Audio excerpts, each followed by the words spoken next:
All right. I noticed there was some problem with the recording from last time. I still have the recording. I may have succeeded in convincing YouTube to accept it. I will at some point, and if not, I'll host it somewhere else. That lecture was on BGP, and we'll talk some more about BGP next time instead, to kind of so we can build on that lecture. I would ask that you watch the lecture as soon as it becomes available. I think on Friday we'll sort of have a follow-up discussion on BGP and internet routing overall. All right, but today we'll kind of switch gears a little bit, and I wanted to discuss primarily IPv6, sort of differences between the old legacy IPv4, IPv6, and some of the sort of transition efforts to get to this new standard. So maybe first, I don't think that we went through these. Actually, before I go into that, we should maybe talk about the homework briefly. There was a request to extend the homework deadline again and not have it on Monday. It's a little weird. We were just gonna have it on Monday. I think we'll just leave it on Monday. That's better. And if we have to extend, we'll have to extend to the Monday after, but you know, we're running out of Mondays as well. So.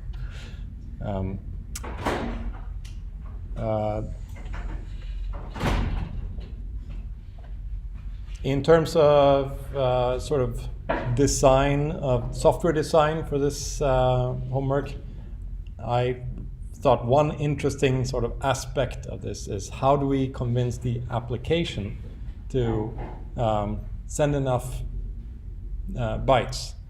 So I guess if you're designing a joint application and transmission protocol, yeah, you have the file and you know what to send. But if you're doing it in the sort of more of a library sense, that we have like, oh, here's my send function, and here's my application that just says send, send, send, send, right? Or write, like you would expect. In that case, we have to return to the application before we have acknowledgement that the packet has arrived, right? In this case, we have to pipeline lots of packets. So I thought it was an interesting kind of design aspect. That basically we have to tell the application, yes, okay, sort of, we will transmit this essentially it has been transmitted before we've transmitted it. We'll have to just accept everything until our transmit buffer is full, maybe our congestion window, and at that point you can block, right? The next write, you can block and say, start waiting for acknowledgements from the other end. I think that's the right design, and if you, that's probably the only design, the only way you can do it in user space only. You have to, at some point, start listening for acknowledgements, right? You can't just be transmitting packets. So that's slightly different from in the kernel. In the kernel implementation, you can get an interrupt. Whenever a packet arrives, you can get an interrupt which stops the application from running, and the kernel gets to receive the packet and do whatever it thinks is right. It's one of the reasons, I think, that we implement TCP in the kernel. Another good reason is that ideally we would want the TCP session to sort of survive, in a sense, a little longer than the application itself. When the application has quit, if there are more packets coming in, we should still kind of treat those incoming packets as if they belonged to the previous session. Let's say there's a duplicate FIN packet that came in. It'll be fine to just swallow that. We don't have to send a reset to the other side. And we'd probably want to remember like which ports we were using and which sequence numbers, so we don't end up reusing those by accident. There are some benefits to having it in the kernel, but it's also a little less elegant, let's say, than doing it in the library the way we have it now, the way we are building it in this class. Any questions on the homework? Yeah. So I was kind of working on it, and I found out that like sender sends that giant block of packets. Like if you're sitting and you're waiting for an acknowledgement, like the way I have it, my receiver only sends one acknowledgement, and then the sender just kind of just spams packets, waiting for an acknowledgement. But sometimes it's like that acknowledgement is never sent. Like if I have a 10% loss and that packet's dropped, the sender, like I could either spam the packets again, the whole block, but then you flood the receiver buffer, and then you're just gonna, like, I'm trying to figure out a good way to solve that. Do you have any insight? Let's see. So I think the first mistake. I also tried to, like I need to figure out a way to keep the session alive and to see if the receiver is like, did you get anything? Right, yeah. So I think the correct way to do it, probably, or at least the TCP way to do it, is to send an acknowledgement for every packet. But you don't acknowledge that packet. You send a cumulative acknowledgement saying, I got all packets until here, every time. It's not very expensive to send the ACKs. It's not a big deal. And that way you also get the sort of the negative acknowledgement effect of if, and this will be common, right? If you lose a packet, and we have sometimes 10% packet loss rate, right? It's very common that you have losses. Then you'll end up getting several ACKs of the same packet, and you know you didn't get it. So now you can immediately retransmit that one. It's up to you to decide, oh, do I want to retransmit only that one that I got this sort of implicit knack for? Or do I spam, as you say, the entire congestion window? And that's fine too. In fact, you already have waited the whole round trip. So that whole congestion window worth of packets has already made it through the link by the time you get the knack. So it's probably okay. Just go for it.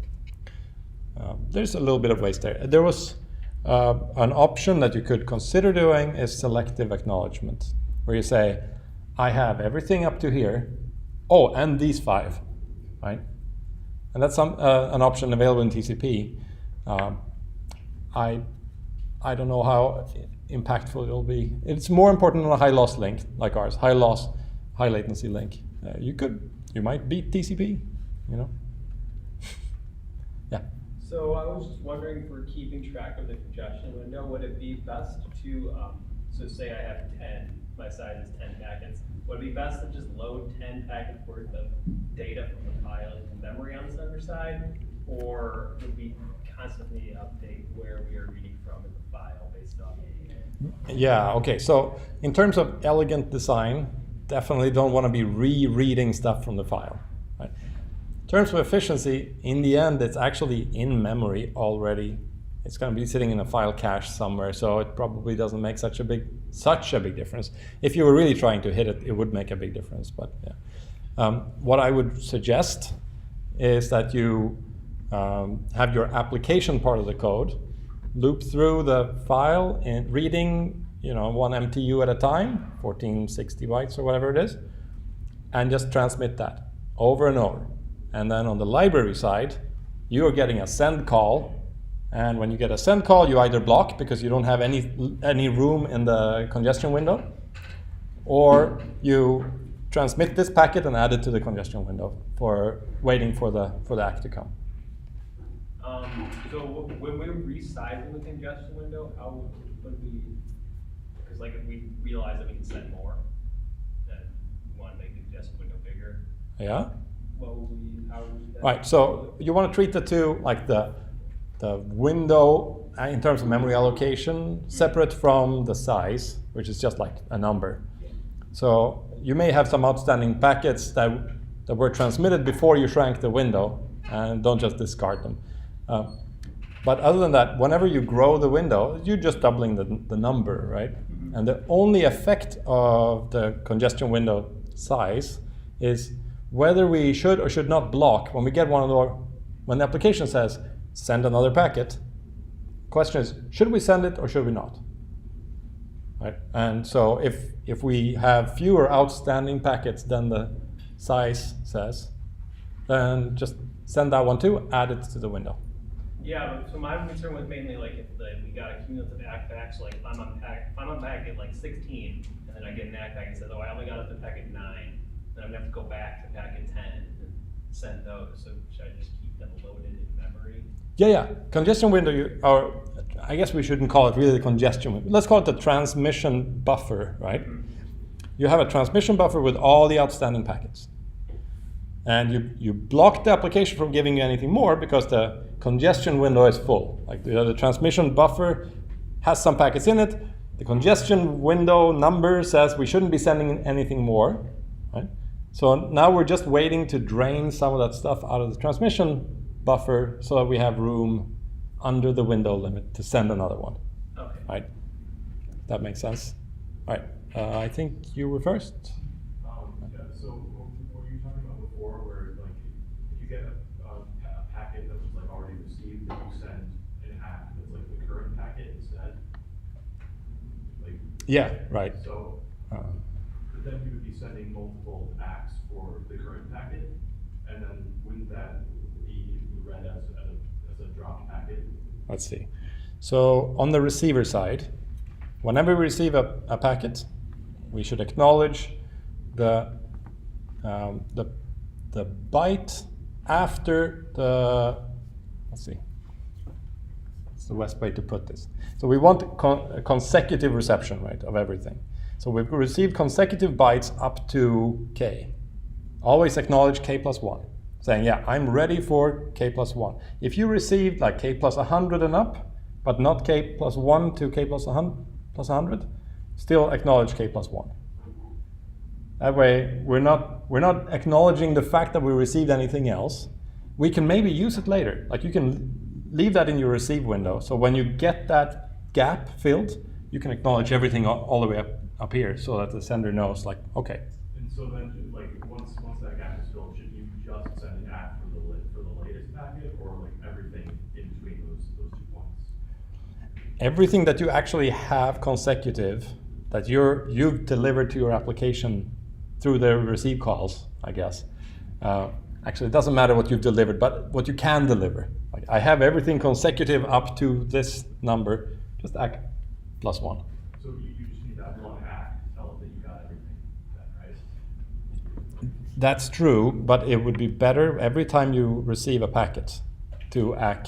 Like every time you get a packet from the sender, send a packet back with an acknowledgement number in it. But so if you get just one packet from the sender, but you have this huge buffer full of stuff, you still only got one packet from it. So just send one ACK back. Maybe that's what you were asking. Yeah, right. Yeah. So in terms of why we do it that way, I think there's a nice efficiency argument to it as well. It's relatively expensive to handle an interrupt. Like to just say, oh, now it's time to do something. And so if you already received a packet, and then that's an excellent time to send a packet out, because you already are in the process of handling some network stuff. So let me just tell the receiver, yeah, I got it. Oh, wow, I love this. So many questions. I think behind there, yeah. Yeah. Can we assume that we're going to have that the testing machine that's testing our program is going to have enough memory if we cache the entire file in the Yeah. scenario? Yeah. This I/O thing is not really a big part of the exam, of the homework. All right, no one. So I was wondering that if our congestion window is full and we are blocking the application, so should we wait till the whole window is available, or as soon as we have space for one more packet? As soon as you have room for that packet that the application wants to hand to the transmission window, just take it, send it off, and return to the application to get another one. Right. Yeah. I don't think I understand what you mean by application and library parts of it. Oh. What is the responsibility of both each of those? Yeah, okay. So in principle, you don't have to build your application this way. I do think it's the more elegant and maybe more realistic design. So application might look something like this. While true, read file, send packet. All right? Actually, let's use write packet to socket.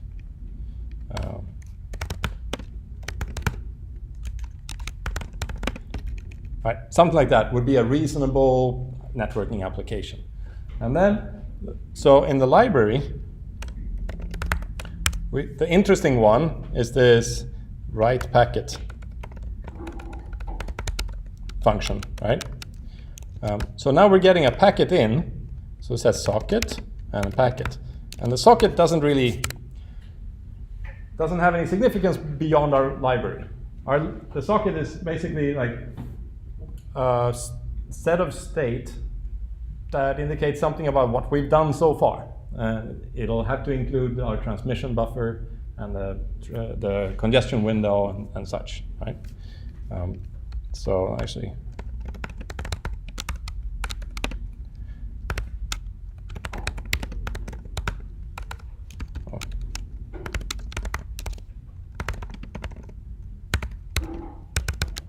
right.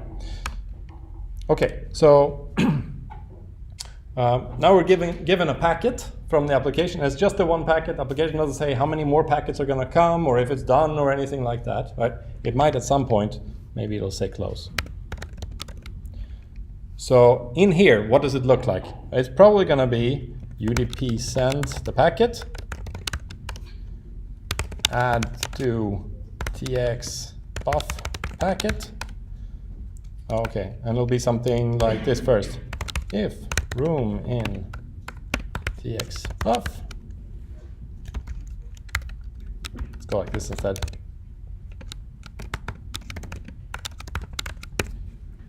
Right? Something like that, right? And so the key here is this one, we keep waiting, because if we have room in the TX buffer, well, we just add it to the buffer and transmit it off and we're done. But this is the only way that we can kind of tell the application, don't give me anything more, because I need time to get this off to the receiver first.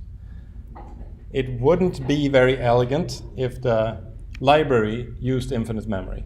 It would be okay for the application to allocate like a huge buffer and read in the thing from the file, but it wouldn't be great to have to say for this write here to accept everything the application could possibly want to send, and only after that kind of start transmitting. That seems a little iffy. But you could, in principle, you could, in your close function, you could say, like, have write accept everything, and then the close is the one that makes sure that all the whole transmission window has finished before we kind of stop transmitting.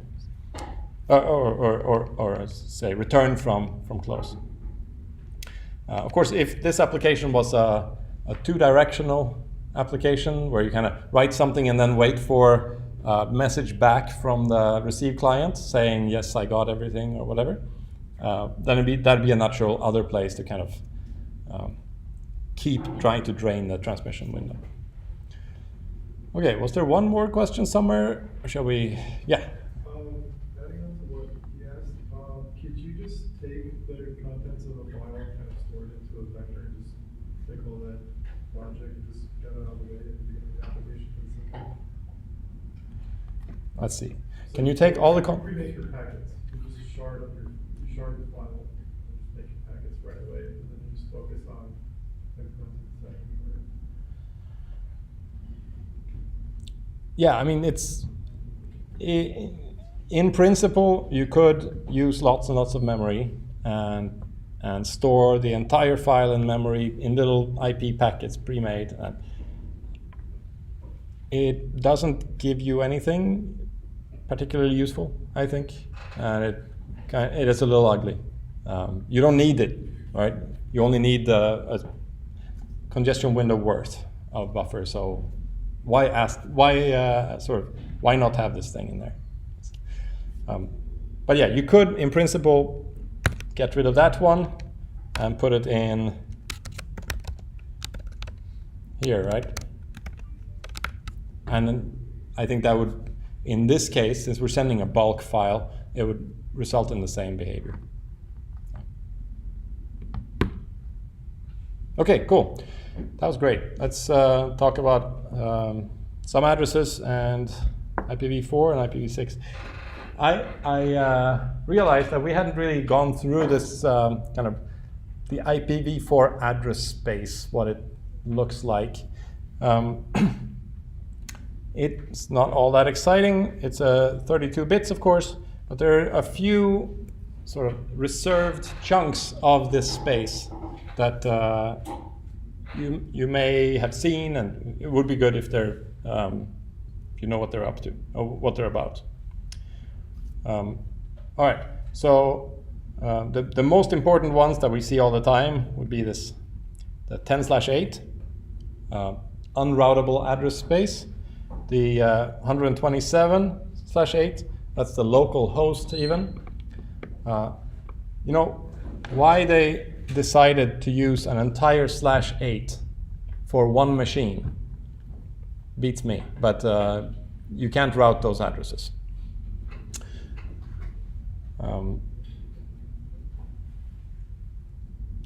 This one is new to me. Carrier grade NAT. Okay, this is the same thing like the 10/8 and also 192.168/16. Same story. Those private networks. It's a good idea to have some of that space and to have a few different looking ones. Does that make sense? A lot of us use these addresses because they're sitting behind NAT, but for some of our machines, you have lots of network interfaces, and on every interface, it's going to be a different subnet. So you need some space in order to be able to configure all that. So those are good, and then here is another interesting range. It's IP multicast. It's something that isn't used very much. With multicast, you can specify, and very few organizations actually have access to this sort of thing because it needs support in the BGP routing tables. But you can specify that this address should go to multiple different hosts. So instead of like I send a packet to this address, it's received by this one machine. With multicast, it is received by a whole bunch of different machines all over the world. It's not like, oh, everyone in this room. No, it can be all over the place. There was a big effort to create things like radio stations over the internet. So there, you can imagine if you're doing a streaming, sorry, can we take the conversation outside? Hello? Yeah. If you're streaming something that everyone wants to watch, a big football game, let's say, with this IP multicast, the idea, at least, was that there would only be one stream from the football game going out to the closest router, and then they would split out and go kind of one to North America, one to Europe, and then keep splitting out and kind of efficiently through a sort of a spanning tree kind of distribute to all the receivers and internet. This is a great design if everyone wants to listen in at the same time. If everyone just kind of wants to do their own thing, it doesn't work at all. And I guess it turned out most people on the internet want to do their own thing. I'm not sure. Yeah. The fourth column, I think it said was scope, and so the 198 address and 203 address documentation. I guess there's another one, but what is the documentation scope? Yeah, I think that they put those in RFCs and things like this, and they don't want anyone to actually use them because it would get so confusing, right? I think that's the idea. Like, people set these things up because they see what's in the documentation and they set it up, and then it'd be good to be able to make an error message saying, "Oh no, that's not right." I think it's like that, but I'm not sure. Okay, right. This one we've seen. If you want to send to the linked local broadcast address, there's no way to kind of describe that in an IP header, right? You can't give a Ethernet broadcast MAC address in an IP header, but if you provide this address, it'll get translated into whatever is broadcast at the link layer. So multicast is used for some things. I know that there's something called Anycast as well, and I think that's probably in the same range. I'm not sure. Actually, let's see what it says on here. Anycast is part of it. No. It's very rarely used. And unfortunately, maybe in IPv6 it'll be different. So as far as I understand it, one big problem here is that because multicast is it requires state all over the place, you need to know who are the subscribers to this particular address. It's not something that that operators kind of give out willy-nilly. So you wouldn't see it for a normal application, but you might see it for something like DNS, like for infrastructure that everyone needs. Okay, so in any case, the main problem with IPv4, as I'm sure you know by now, is there isn't any addresses left. So with IPv6, we went from 32 bits of address, 4 billion addresses, to 128 bits of address, and that's a trillion about addresses. So then we should be okay for a while. And addresses, IPv6 addresses look something like this. Let's see if we have these are not good examples. Actually, let me see what we get from my machine.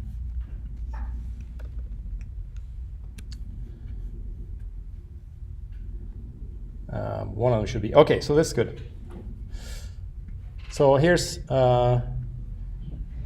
what you might expect to see. It's 8 of these four nibble groups. Let's see, is it 8? So this is 16 bits times 8. Yeah, that sounds like 128. I like this word, they call it a quibble, right? Each one of these is a nibble. It's 4 bits. Each character is 4 bits, and four together is a quibble. So it's an 8 quibble address. All of the IPv6 addresses you will see here at UIC, unfortunately, start with FE. Anyone want to guess why? It's a linked local address. It's not routable. We don't have IPv6 support on campus yet. And yeah, that's how it is. So you could think of the FE prefix as maybe 192.168, right? And then the rest of it is supposed to be a unique address, and we'll see how we can figure that out. But let's start out with just this little drawing to see what it looks like.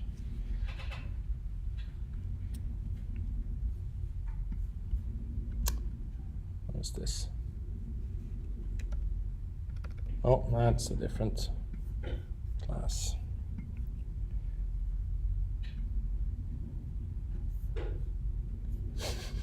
It's a different class too. Come on. That's what I get for calling all the files drawings. Okay. Right. So we have this address space. Let's see. Make this 128 bits. Right. So, you know, we talk about these prefixes in IPv4. We have say 20/24 prefix, right, for UIC. 131.193. Actually, that's one. That's it. 131.193. That's a /16 prefix for UIC. In IPv6, the standard prefix is basically one size. So any organization that needs their own IP subnet, they get their own prefix of like network prefix 64 bits. So 128-bit address. So having this wealth of addresses makes a few things a lot easier. And so we start out this way. Now, every network, every sort of AS or unique organization would be identified by a 64-bit address. So that's fine because there's never going to be this many organizations anyway. So we're okay. But what's really nice about that is that we then get per organization a host ID of 64 bits. So this gives us some nice flexibility on the network side. Perhaps you recall that in IPv4 we use this DHCP functionality to get an address. Right? There's a special server that's sitting there, it's waiting for requests, and it kind of doles out among the few IP addresses it has. It gives one to each host. Of course, if you have a private network with an unroutable address, it's not a big problem. You have lots of addresses locally as well. But here we're talking about publicly routable IP addresses, and that's a whole different ballgame. So in IPv6, if you want to join a network and you need a publicly routable address, what do? Well, you basically need to figure out what's the network prefix. Right? If you know that part, and then you can self-assign your address on the network like this. Whoops. Basically, everyone already has a globally unique MAC address. The Ethernet address on the network interface is assigned by the manufacturer, and the way they keep it globally unique is every manufacturer talks to some agency if they want to start making network interfaces. They say, give me a number, one number. And after that, they make serial numbers and just keep counting up. That way, every manufacturer makes a unique serial number, and every manufacturer has a unique prefix in the MAC address range, and therefore everyone has their own unique address. So that's really handy from a link layer perspective, and we'll see that when we talk about the link layer. But we can also use it at the... I keep pushing the wrong button. All right, here. We can also use it in the network layer when we now have longer network addresses than we have link addresses. So we can just put the MAC address here.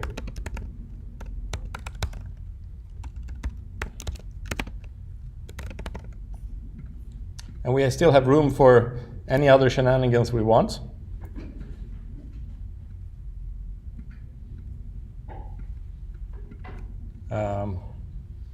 We'll just leave that alone for now. Okay, so here's the 16 bits to spare. Okay, so when I join a network, and this is how it works in IPv6, you send an ICMP message out. Did we talk about ICMP? No, we didn't. But that's what ping is. Internet Message Control Protocol. Basically, there's very little. There's ping. You send a packet. It's an IP packet with the protocol says ICMP rather than TCP or UDP, and then there are a few different types in there. But the main things you can do with ICMP is a ping packet, or you can receive some error messages, like time to live exceeded, like we get with traceroute. You get an error message back from a router along the way, or host unreachable. Right? All these error messages that come along, those are ICMP. There isn't really much to it. I think we'll just skip it. But in this case, we send a similar message to the link local broadcast address, which is, I think we have that reserved over here. Link broadcast. Here. FF00/8. Right. That gets to everywhere on the local link. actually this is a prefix, but not 100% sure. Anyway, there's an address in this range. It might be a specific address in this range and not all zeros. And that'll get you to all the hosts on the local network. And in particular, now we want to reach the local router, because the router will respond saying, oh, the network prefix of this network is this, right? So this is just like, oh, where am I? And it comes back a message saying, here's the address, right? And then to say, to create your own complete address, it's basically like an envelope, right? You go to some place, to an Airbnb, right? You write down the Airbnb's address on the envelope. Actually, I don't know, someone who wants to send a message to you would write the Airbnb address on the envelope. That's this part, and then they put your name at the top in this case, to indicate like who in that facility should be receiving the message finally. And a MAC address is very much like a name. It's a unique name for your host. Yeah. So does IPv6 networks not have a DHCP? Right. DHCP is, I mean, it exists for IPv6 networks, but for the common use case, you wouldn't want it. It's more like if you need to assign a specific address, not an address that has a MAC address at the end, but it's for some reason a specific address, DHCP is good for that sort of thing. Is there another question here? Yeah. Can you repeat again about the part where you said you were querying something and you got back the first 64 bits? Right. But, well, repeat that part, but also, does that mean the rest of that particular message or packet is just, there's nothing else with it, or? Right, yeah. So this is it works similar like how a ping works, right? You send a ping packet. In fact, let's take a look at this. I think you will see discovery.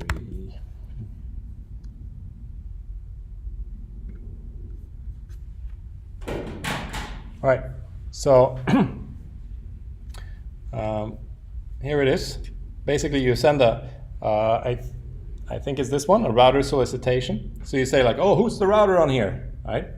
And back comes a message saying, I'm the router on here. And here's the network prefix of this network. So now if you want to send well, now you know what your address is, and you want to send a packet to the rest of the internet, the next hop will be that router. So I guess they built in some of the functionality of DHCP into the protocol itself, whereas it used to be an application. Yeah? I was just wondering why they decided to put the double colon after the first double. Would make more sense to put it after the second double. Oh, okay, good. Yeah, we should go back to the address format. So the canonical address format is like this, right? 8 quibbles separated by colons. But that's really long. Like, who can remember all of this stuff? Of course, we use DNS usually, so we're not too worried about it. But it's still a lot to write. So you can shorten it a little bit. And especially if there's a bunch of zeros in the middle, you can just skip them. So then we can say, just remove all of those and leave the double colon in there. But you can also like remove all of this if those are all zeros. And just colon. So colon means colon, and then as many zeros as you need to make this 16. And then, yeah. Okay, and you can format it other ways too, right? This is another way to write 2 nibbles, right? This is a decimal way of writing this much, right? So that's just for sort of compatibility with IPv4. So you can express an IPv4 address this way, right? All zeros, FFFF, blah. That's the IPv4 addresses, right? And there are a few other ways that you could potentially access IPv4 address as well, which maybe we'll get to later on. But a big problem with IPv6 is that not everyone has it. Right? So now if I want to do some IPv6 here, like I want to talk to an IPv6 host somewhere else, like Google has it, let's say, and how do I do it? Because UIC doesn't support it. So now I need some way of sending IPv6 packets. I will need a tunnel. I will need to kind of connect to the nearest host that has both IPv6 and IPv4, and that's willing to kind of do the translation for me. And for that, you need a little bit of, like, in order to make interoperability work properly, we need some more address options in there. Okay, yeah. Is the only reason we don't have IPv6 money, or is there any other complication? Oh, is it? Yeah, I don't think that it's, well, I mean, I guess everything comes down to effort one way or another, right? And money usually is what drives the effort. So I guess it comes down to money, yeah. The main reason why we don't have it now is that people haven't bothered. Like, there's always more urgent business to take care of, I guess. IPv4 works well enough if you have NAT, and most people have NAT, and they don't care about future applications that could be really compelling, but which can only exist with IPv6. The real problem with today's design is that we don't anymore have publicly routable IP addresses. So your machine isn't reachable from the internet. You can reach the internet, but they can't reach you back. And so that disables all peer-to-peer applications, essentially, and kind of constricts us to more of a it's called server client. It's also kind of a little bit reminiscent of consumer society, right? You're only supposed to receive all this media, and then there's the corporations that provide. And yeah, there isn't much incentive to move to a peer-to-peer. One more question. When we talked about IPv4 and NAT addresses, there is a security benefit to having NAT because no one can reach it. Is there anything similar in IPv6? Or? Oh yeah, okay, right. So yeah, there's an implicit security benefit to having crappy IPv4, in that people can't reach you, so therefore malware can't reach you. And that's actually not so bad, although they can reach you through all the websites that you visit, and you can still get malware, right? So if you want something similar with IPv6, you can certainly have NAT. But there's nothing preventing NAT in IPv6, and that's, I think, it's probably a somewhat common occurrence. Well, I don't have any statistics. Better design is an explicit firewall, right? And a NAT is sort of an implicit firewall, but an explicit firewall. We should have a lecture on firewalls. I'll do some demo of that. But the general idea is it receives packets destined for this destination. It looks at the packets and sees, is this allowed at the moment, right? If this some application on the inside has said, oh, I want packets of this sort, starts putting them through. If it's been configured that this is always okay, it puts them through, and so on. But it's a little challenging to manage in a residential, like in a home network. Your grandma, what's she gonna do? I mean, it's like that. So yeah, it is easier to be a consumer, and I think that's probably a big part of why we are where we are. Netflix is a lot more fun than firewall configuration, right? Okay, where was I going?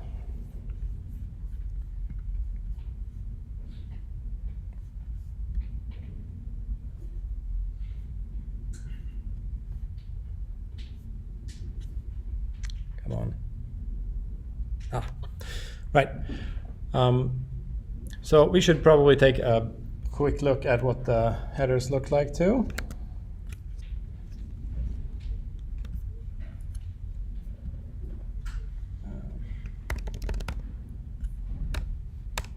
Oh, come on.